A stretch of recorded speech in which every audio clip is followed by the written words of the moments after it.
sweet, sweet lips, your perfect nose, your rosy cheeks, your 10 little toes, your precious little pee-pee, your wondrous size, your tender bottom, your pink chubby thighs.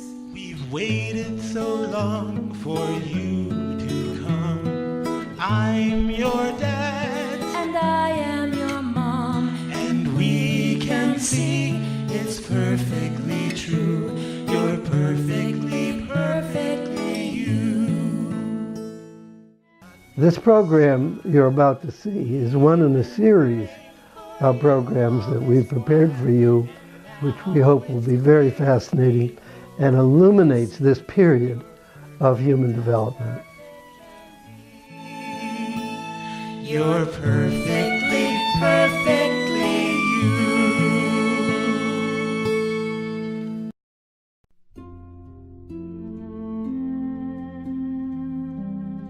It wasn't just the mechanics. I wasn't there just to get her pregnant. It wasn't just a pleasurable, interlude for me and then, go ahead, have a baby. I'll go earn a living and you take care of it. It wasn't about that.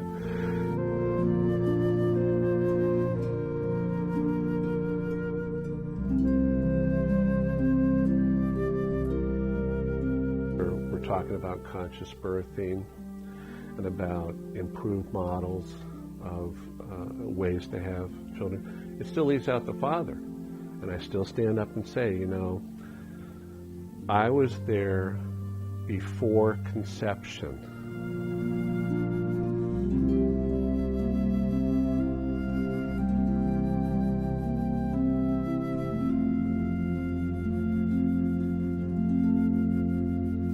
Then when I would open the door coming home, the baby in the womb would start fidgeting and kicking because Daddy's home. Then I'd come over and talk, and so we were bonding while she was in the womb.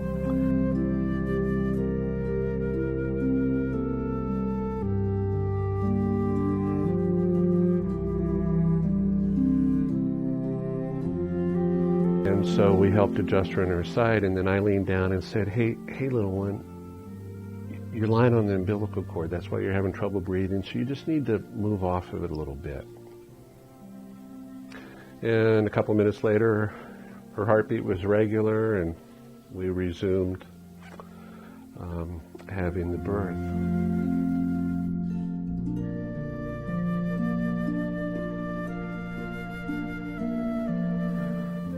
They think that while the mom's restoring her energy or sleeping after the birth, that the proper thing for a father to do is stand at the window and not hold his child. They think that's a good program.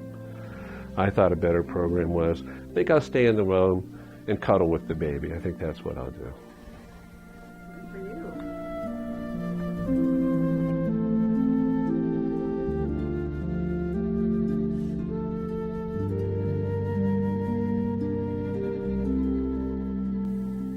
In spite of what efforts we made to say this is how we want to do it, you show up and the hospital has their routine, and that's what they do because that's all they know. And their mindset is to have you do what they say. They have the power.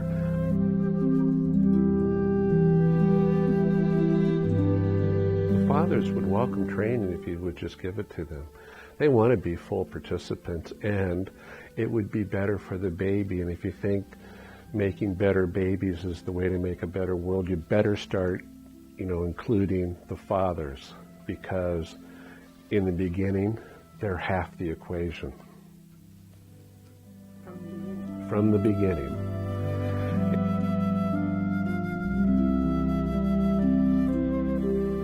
We were trying to have a baby, we're having difficulty getting pregnant, and I even had to go to hospital for tests for that. That was a little awkward. But finally, I get a phone call that she's been to the doctor, my wife, and she's pregnant. So I left work and we came home and celebrated a little bit. Then after that, and the doctor that we chose had, we had certain criteria, and he happened, as luck would have it, his medical assistant was my wife's best friend.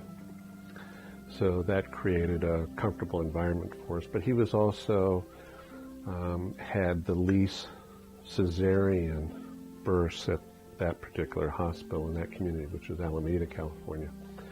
So that was a big factor for us. And we wanted to do an alternative birth center, which the hospital had, and he was very supportive of that, which back in those days was unusual. So I went to every doctor's appointment with my wife. I thought that was really important. And I remember at one of them, when we were supposed to, it's the one where you hear the heartbeat for the first time, the doctor exposes her abdomen and puts his instrument down and then looks up and goes, "Oh, something's wrong," and he leaves the room. And we're looking at each other going, "Something's wrong, oh my God." And he comes back a few minutes later and puts it back down and he goes, "Dead batteries." Something wrong. No, so as in tune he was to other things, to just leave us in the room with the comment, "Something's wrong," I'm going, nice bedside manner. Dead batteries, not a dead baby. So then, as luck would have it, the company I worked for was opening a satellite office in Newport Beach, about 500 miles away. So we took that job and moved while we were 7 months pregnant. And we had to find a new baby doctor. And Newport Beach is a conservative community, and we were shopped around for a doctor and was referred to a doctor's office. So we went in and met with obstetrician, and he was very nice to us, but when he found out we wanted to do alternative birth center birth, he told us that in good conscience he couldn't do that. We discussed the why force about that, but he said, "But I have a young associate doctor joining our group. Maybe she'd be receptive to that." And she was. But she was new, which gets us to the part where now the baby's going to be born. And along the way, when I would come home from work, the first thing I would do is I would come and put my hands on my wife's tummy and put my head against her and talk to the baby and tell her. And I always knew we were going to have a little redheaded girl. My wife was looking through the names book, picking, well, Ashley, if we have a blonde. And of course, if it's a little boy, he'll be Robert Arbell IV. But if it's brunette, then it'll be Veronica. And I said, well, you don't really need to do that anymore. We're having a little redheaded girl. Find a name for a little redheaded girl. And so I was every day coming home from work and talking to my little redheaded girl. And then when I would open the door coming home, the baby in the womb would start fidgeting and kicking because Daddy's home. Then I'd come over and talk, and so we were bonding while she was in the womb. And I really felt all that was true. It wasn't just that David's work was suggesting that.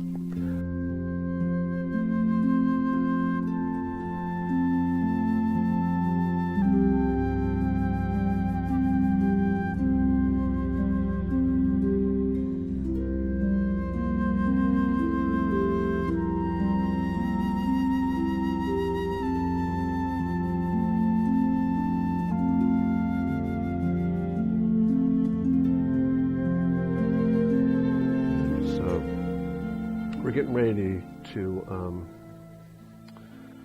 have the baby, and we're at the due date, and I'm working a boat show. I'm in the boat business selling sailboats, and boat shows are, I mean, you work from 7 o'clock in the morning until 10 at night. But it's the due date, so I'm home, but I'm just exhausted. I had to set the boats up at the show, and I'm working long hours, and so we're in bed early, and my wife goes, labor just started. So I said, oh, you know, this isn't good, because I'm tired. So I leaned over and talked to the baby and said, you know, this isn't a really good time. We need to get a good night's sleep. You think you can wait until tomorrow, and we'll all be rested and it'll go a lot easier. Half an hour later, no more labor. We sleep through the night, wake up early, labor starts. We went to see our doctor, and she told us how the day would go and said, just, you know, stay active. When it gets to the labor is at this certain period of regularity, then give us a call and we'll go up to the hospital. So she goes, but go out for a walk. So we went down for a walk on the beach and milled around and talked to the baby, and we watched a couple of TV shows, and after every show we called the doctor and said, well, this is where we are, and then finally the doctor said, okay, well, I'll meet you up at the hospital. So this was a hospital up on the bluff in Newport Beach, and you know, that's John Wayne country. So when we had found a new physician, you know, we also had to find a new hospital. The hospital in Alameda had an alternative birth center, was very receptive to it. Not that we didn't have some problems along the way there, but we went to Newport Beach and we had meetings with other parents-to-be. And in those meetings, we were the only ones utilizing the alternative birth center.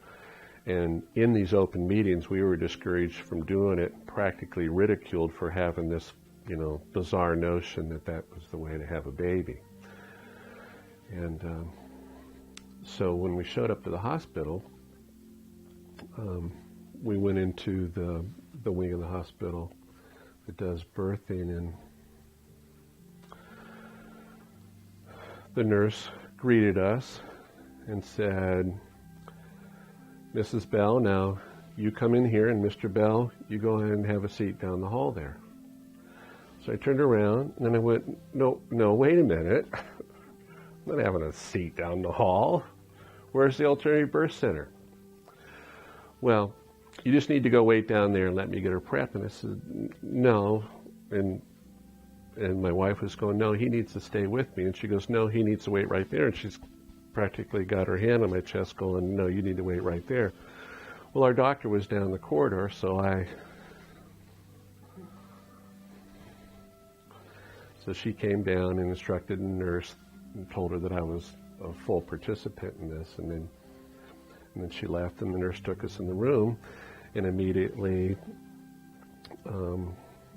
started the process of hooking up the monitor. And I said, no, we're not doing a monitor. No, you have to do a monitor. Hospital said, no, you need to look at our check-in sheet and how we want to have this. We're not having a monitor. Nobody's screwing a little screw into my little girl's head. We're not doing that program. And our doctor has already approved all this. Well, you know, this is the first delivery your doctor's had. And I said, oh, you know, but it's okay because I talked to her and she's assured me she's read all the books. So I think we're covered. So the nurse and I obviously hit it off really well, and it would sustain itself through the evening. Yeah, it's good to have that kind of relationship right out of the gate. So then they didn't have the alternative birth center. It was already being used, so we were just put in another room. And we did the normal father running back and forth to get ice chips or warm blanket while our doctor was down the hall and checking with us every now and then. We were just waiting to get to the point where it was ready to deliver the baby. And when I thought it was time to do that, I went down and retrieved the doctor, and she came in the room. But because it was her first delivery, she had to have another doctor in the room. So we had this male doctor in the room who thought our young doctor was attractive and kept flirting with her. And he had a patient down the hall who was in some difficulty, and you could hear her vocalizing her pain through her labor. Well, it turns out he's flying to Hawaii in the morning, so he's given her Pitocin to speed up that delivery so he can make his flight. And we'd been having a real quiet, loving time in our birthing room, and he kept flirting with the doctor and kept talking, so finally I had to say, hey, you know, you're going to need to be quiet because we're having a birth here. So now I've got two solid members on my team. And then the birthing started, and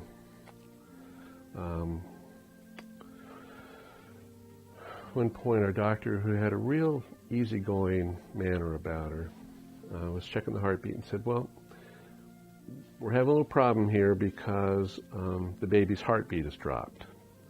Well, the nurse goes, I'll go get the forceps. And I said, well, I'll lock the door. Behind her, so she can't get back in. And I said, well, what do we do now? And she goes, well, if Gailey, the mom, if she could just roll over on her side, I think what's going on is the baby's lying on the umbilical cord. And so we helped adjust her on her side, and then I leaned down and said, hey, little one, you're lying on the umbilical cord. That's why you're having trouble breathing, so you just need to move off of it a little bit. And a couple of minutes later, her heartbeat was regular, and we resumed having the birth. So, And the nurse did not come back with the forceps? Oh, the nurse was let back in, and she stood over in the corner with the forceps, but we didn't need them. And she was, I think, very disappointed. And so my wife was doing, real well with the process. She'd been,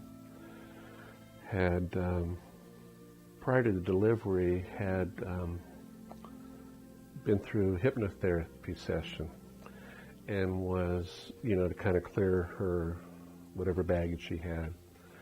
And I was given a key to touch her right here that would calm her down or put her back in the right state of mind. So we did that a couple of times because I know, it was tough on her too. So then the baby crowns, and the doctor says, oh, it's a little ginger top. And I'm going, that's right. That's what I've been talking about. And then, unlike all the films, where the baby kind of comes out and you kind of work its way out, baby popped out so fast, it was like a slippery football and almost dropped her into the little, bag. And I got to swaddle her and cut the umbilical cord, and the nurse then wants to take her from me so they can do that. They got to do all the little tests that nobody's talked to us about those, so I don't know what to do at that point. And they poke the baby's foot and take some blood. Years later, when her grandma asked her, do you remember anything about your birth? She goes, yeah, they poked me. That's what she remembers. But what I remember is that I was holding her in my arms and telling her, I'm the one that's been talking to you all this time. I'm your daddy. And she's this far away from my face, looking at me full on, bright-eyed, marveling at the world. You can tell that she'd kind of startled by everything going on. But I felt like we were connecting then. And I said, here's, this is your mommy. And you've been inside her, but you're with us now. We're going to have a great life together, and everything's going to be really wonderful. And this is the really nice doctor that helped you be born. And that's the mean old nurse. You don't need to talk to her. You said that? Yeah. Yeah. And then that was about 3 o'clock in the morning. So I had my office down the road, and they got a room for us, and I went. So I'd taken photographs. I went to the 1-hour photography place as soon as it's open, and went and checked with my office and told the guys working for me and let the wives know that we'd had our baby and that I was going to be busy, go to the boat show without me. We go back to the hospital, and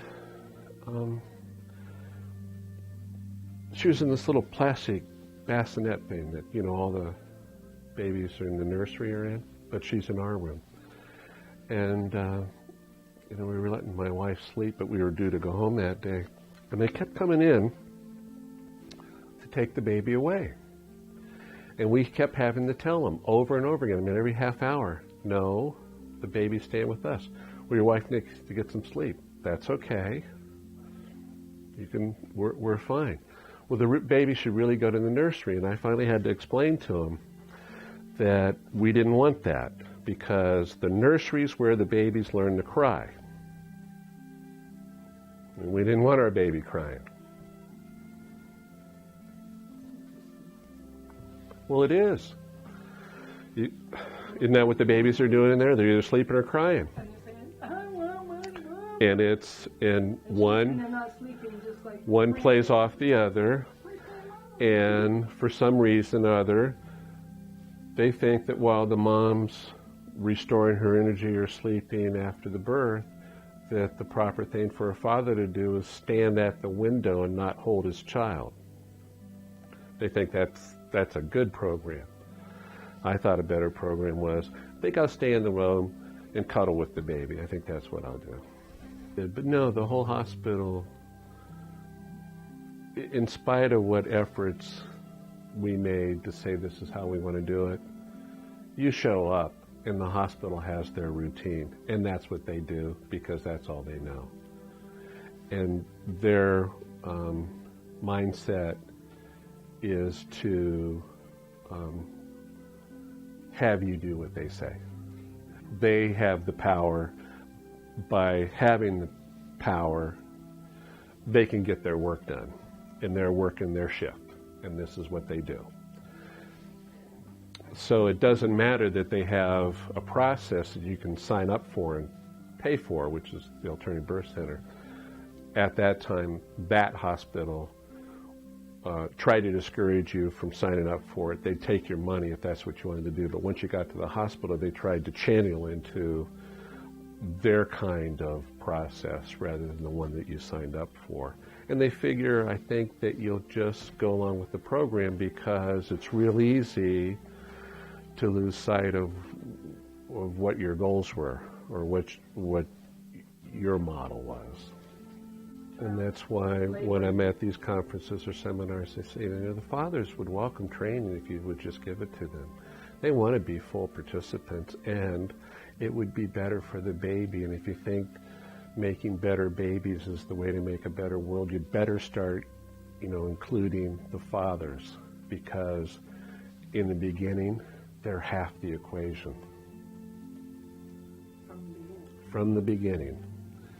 And when I'm at conferences where we're talking about conscious birthing, and about improved models of ways to have children, it still leaves out the father. And I still stand up and say, you know, I was there before conception. I was the one having conversation with my wife about having a baby.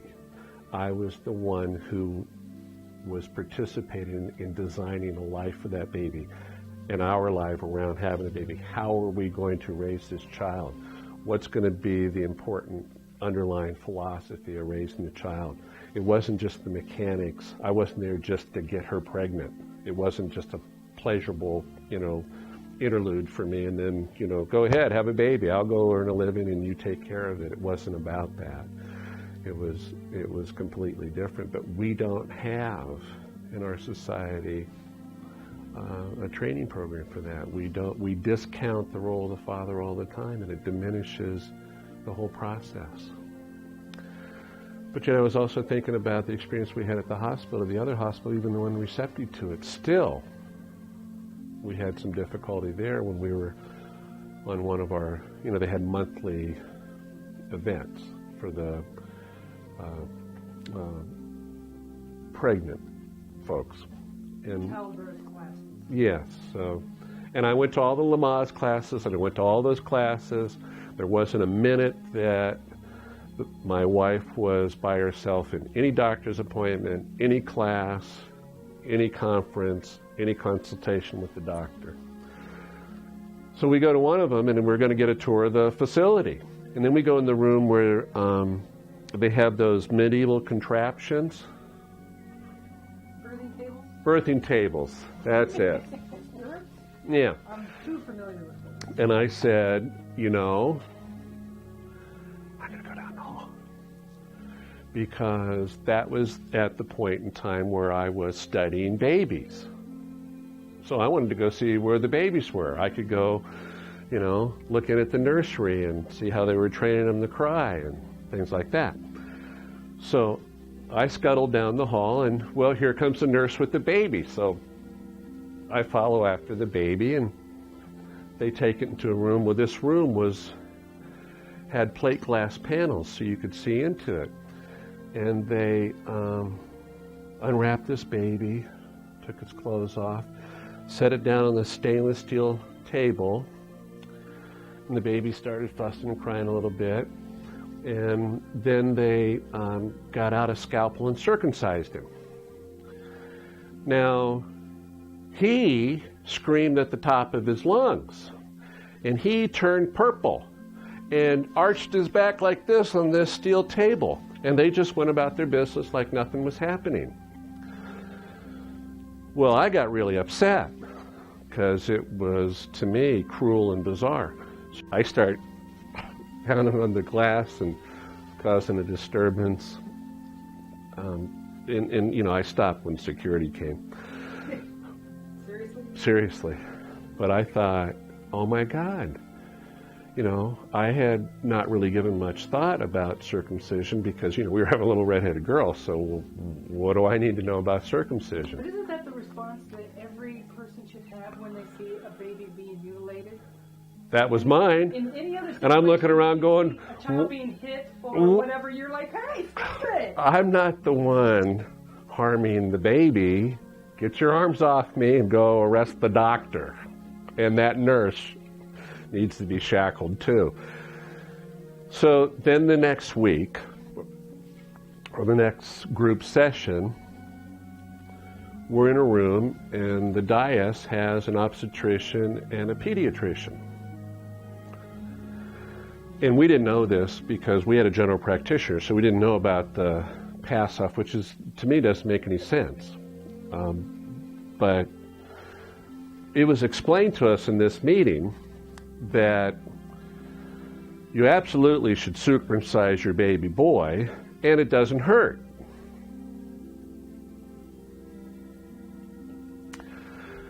So when I was about halfway up to the platform with my wife tugging on my sweater and being told, Mr. Bell, you need to calm down, because I was saying, Yes, it does hurt. Don't you remember last week?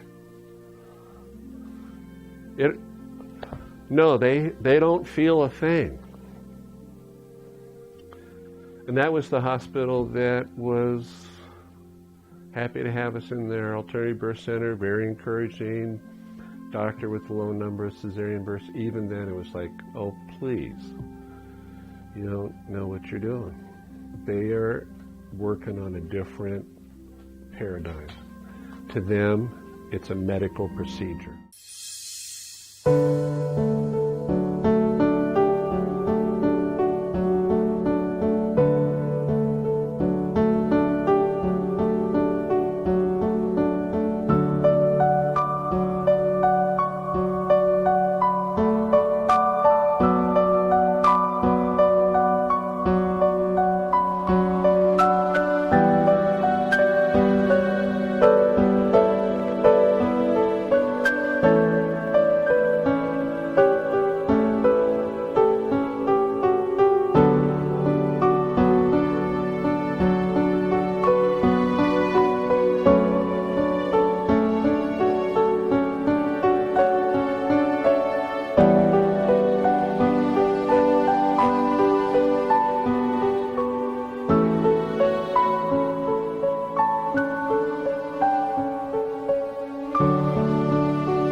I always thought I'd be a terrible father, and I was afraid of becoming a father.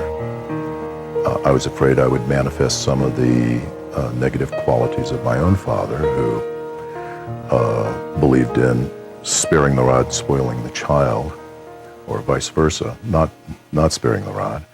And I was afraid I'd be like him. And our tendency, of course, is to model after the parents that we had.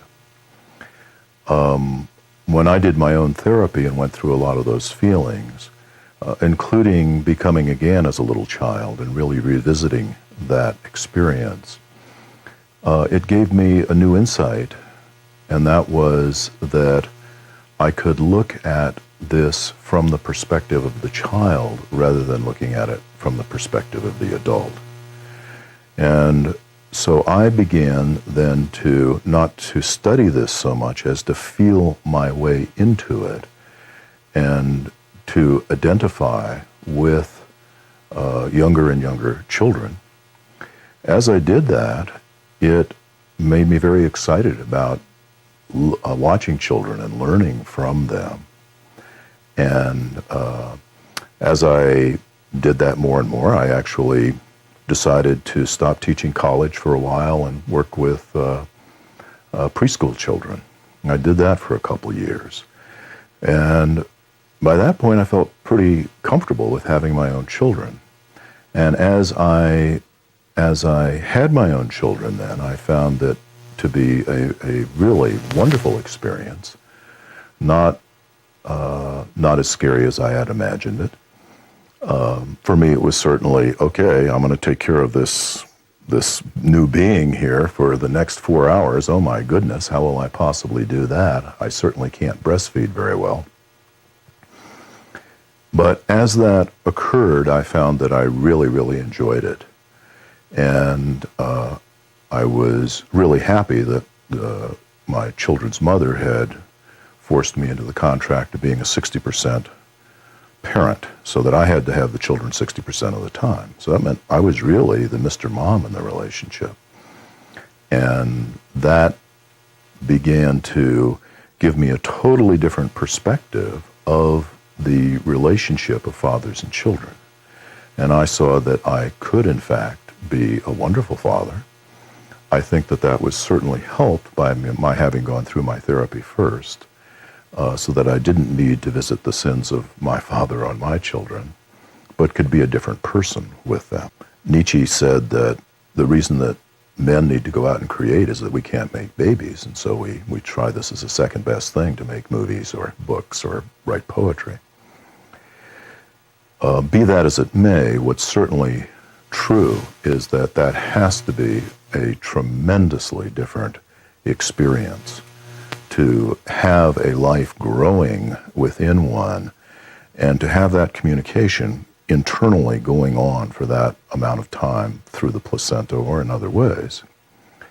That as a father, what I certainly attempted to do was to tune into that life, and this is something that is good for fathers to do, is to really tune into that baby, to begin talking and singing to him or her. To begin the communication in utero. There's no need to wait. The baby will hear you and hear your voice and become accustomed to your voice. And that's a delightful thing to do. So that's one of the major differences. Another, obviously, as I referred to a moment ago, is I'm not very good at breastfeeding. And I hope that most of our children are getting breastfed. That is an extremely close and bonding and loving relationship. That the mother, in having the child with eye-to-eye contact at this distance, in a very physical connection, has a different sort of connection than, obviously, you or I do as fathers. The mother of my children was much more masculine, if you will, than I was, and she could watch the kids climb up in the tree with barely batting an eye, or I'm going, oh my goodness, they're going to break a leg. And I was in the much more feminine role, so we actually had reversed the traditional gender orientations. To what extent the fact that I was doing 60% Mr. Mom might have influenced that. So what I would say about that is that I think a lot of the fathers that I have observed may be overly rough with their children from a mistaken belief that they need to toughen up this little guy particularly. It'll be different with male and female children. But I've got to toughen up this little guy because he's going to have to go out and deal with the slings and arrows of outrageous fortune in the world. And I think that I would have been that way much more had I not done my therapy first. I really, really encourage men to do their personal work before they have children. If there's one message I would bruit, that would be that one. Because I found that that process certainly softened me and the way that I was with my children. That having been said, I think your point is well taken, that there is often a larger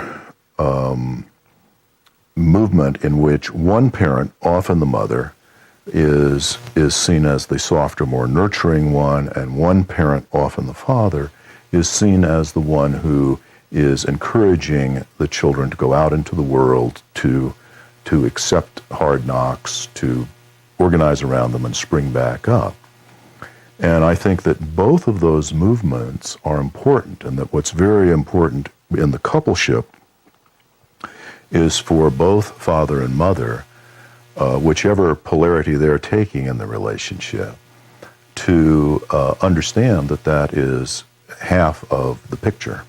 And rather than to denigrate the partner for their style, to honor it and to go, this is something that is valuable, and a child is learning certain things from this modality, and the child is learning something from this modality. If you're in touch with the child and you are reading the child's feedback at all times, you're going to see, is the child really enjoying being thrown up into the air, or is he getting scared?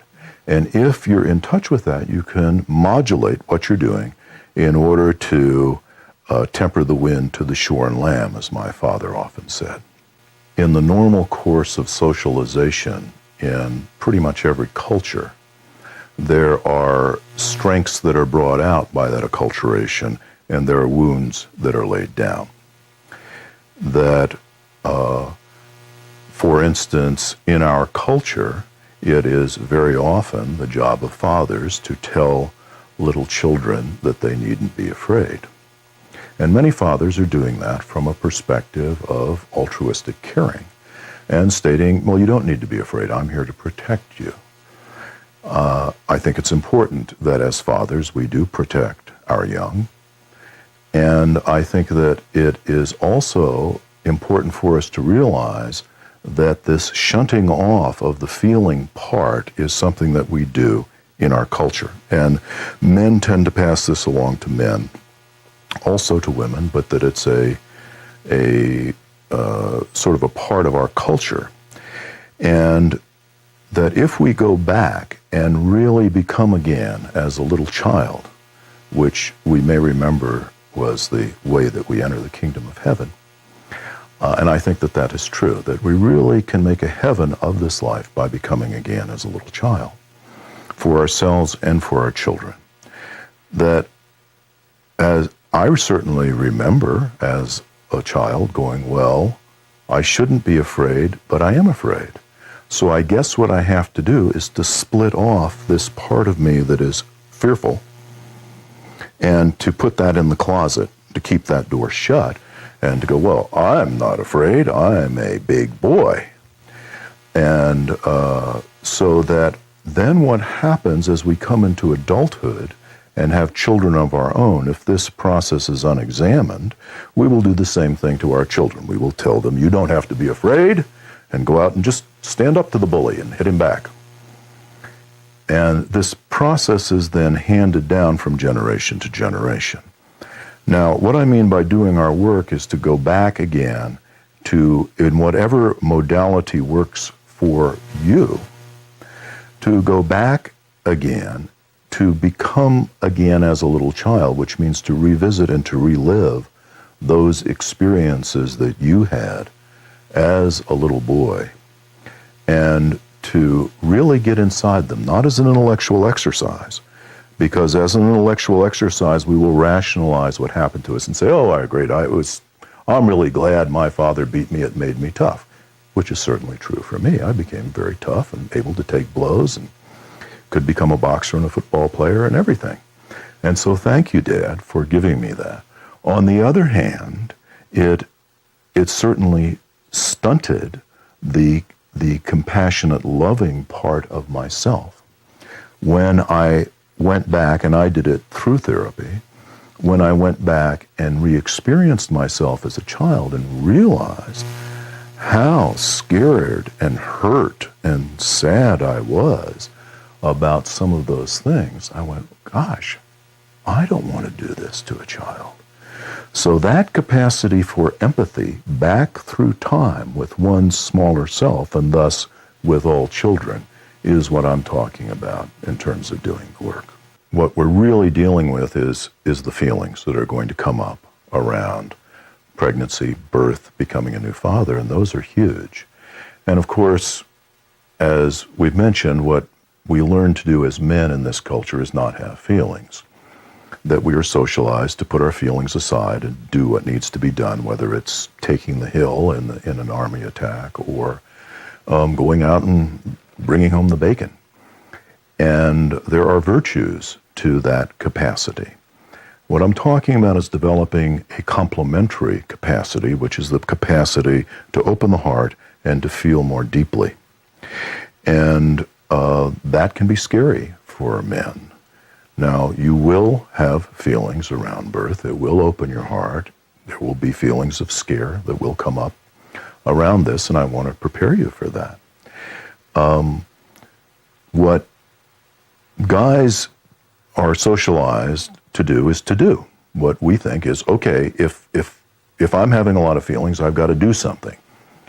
And I hear, this is probably an apocryphal story, but there are people in the South Sea Islands who, the men, during the birth, the men go outside the hut and have the birth feelings, and the women give birth painlessly inside the hut.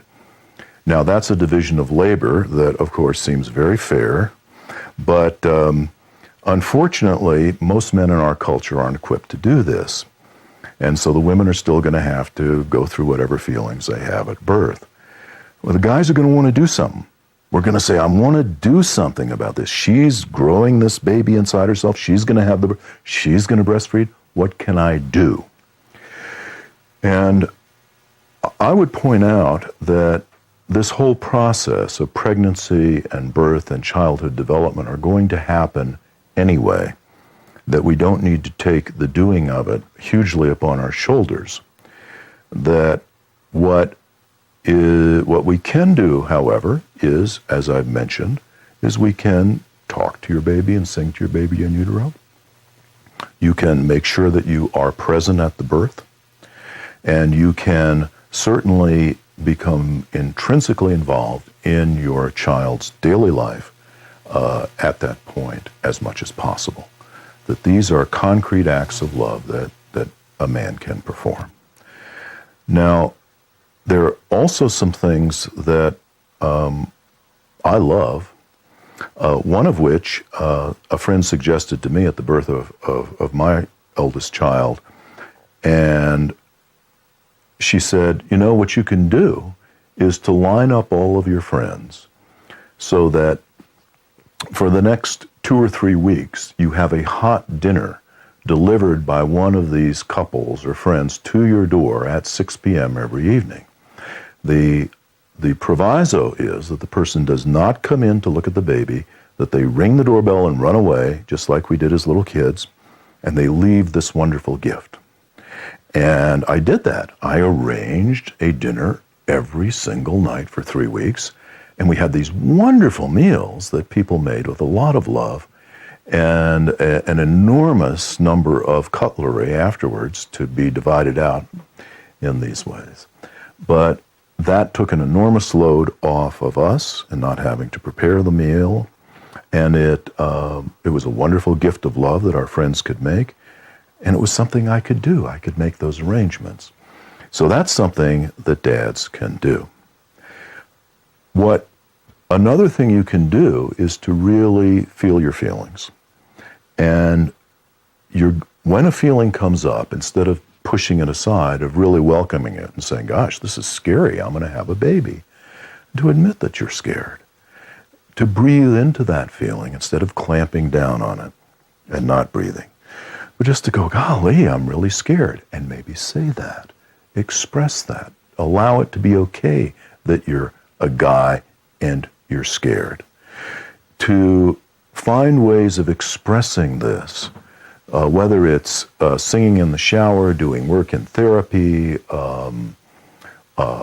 screaming in the car, or whatever, but open up your voice and let this come through instead of trying to stuff it and maintain. That will lead to irritation and meltdown on your part.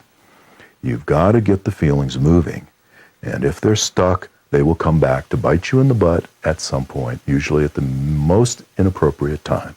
So I really encourage you to open this process up. I think it's a really good idea to talk to other men and to share these feelings together. Another thing is to make sure you connect with your male friends. Men tend to be loners, tend to be separate, especially when they are creating a family. This is a very important time to rely upon your network of male friends and to value them and to talk to them, particularly men that have had children, about, gosh, this is scary for me. I don't know how I'm going to do this. I'm scared that maybe I'll be displaced by this child, that she's going to want to be with the child all the time and not with me. I'm afraid we'll never have sex again. I don't know how to do what I'm about to do in raising this child. And to talk about these things with other men who can help you express this instead of keeping it locked up inside. Very specifically, what I think is a wonderful thing to do, if you're going to be present at the birth, you're going to have feelings about that. Line up a male friend who might not necessarily be able to be there with you, but who's available on the telephone. So that if you're going through the birthing process and you're going, oh my God, this is really scary, you can run outside, get on your phone, and say, buddy, I'm really scared. And he can say, yeah, I hear you're really scared. So get somebody that can listen to you, not come up with solutions, but somebody who can be there for you in your corner to help you as you go through the birth and as you go through the fatherhood experience. You don't have to do it alone. Other men would love to mentor new fathers, and we are available to do that. Interestingly, one of my clients who's pregnant, a pregnant father, wanted to do that. And so I made up with the help of some of my friends a wonderful flyer, and lots of people have been distributing this all over the county. Not another man has even called to speak about it. So one of the things that happens is because of our acculturation, men tend to be inhibited about doing this. And I'm really encouraging you guys to leap over that fear and to connect with your brothers who can be a tremendous help to you through this process.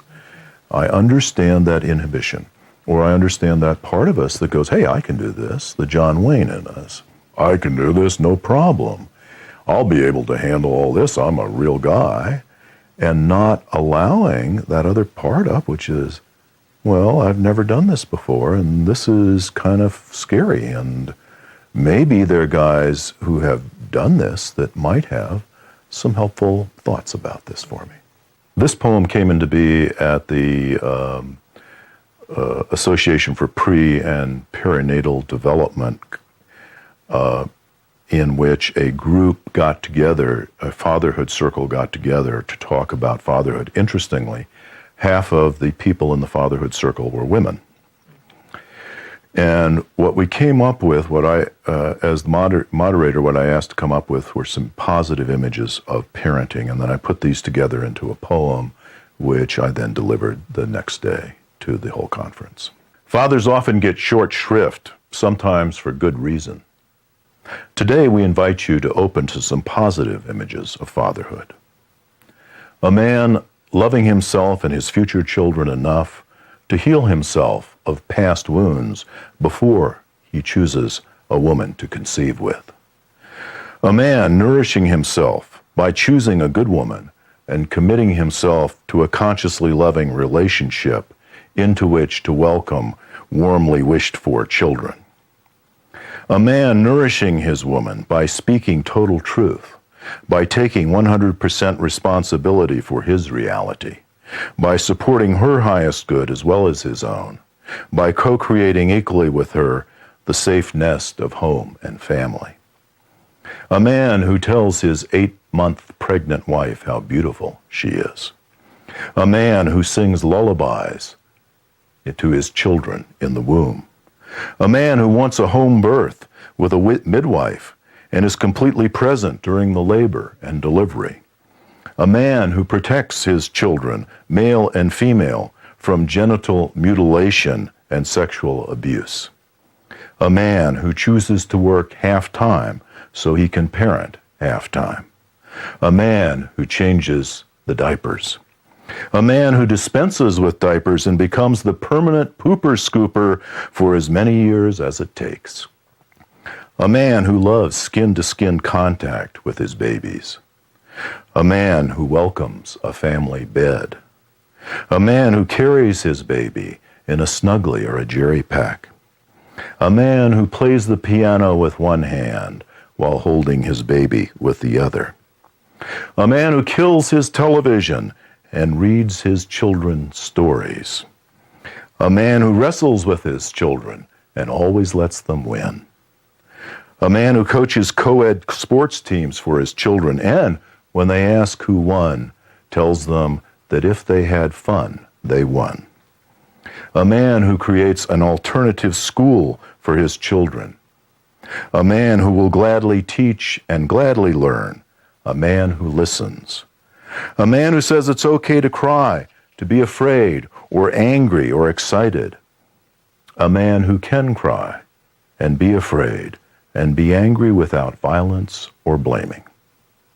A man who knows he is the caretaker of divine souls who come trailing clouds of glory from God who is their home.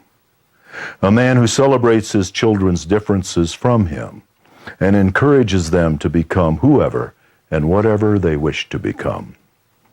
A man who, when the time comes, can let the babies fly from the nest and bless them on their way out into the global family.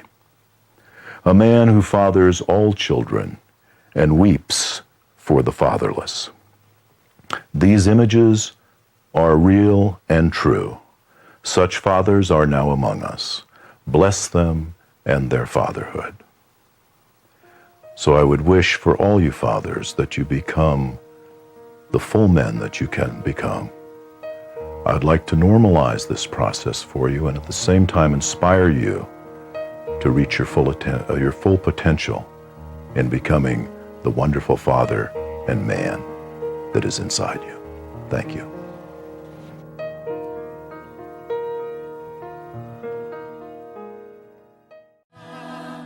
You've got Daddy's dimple. You've got Mama's smile.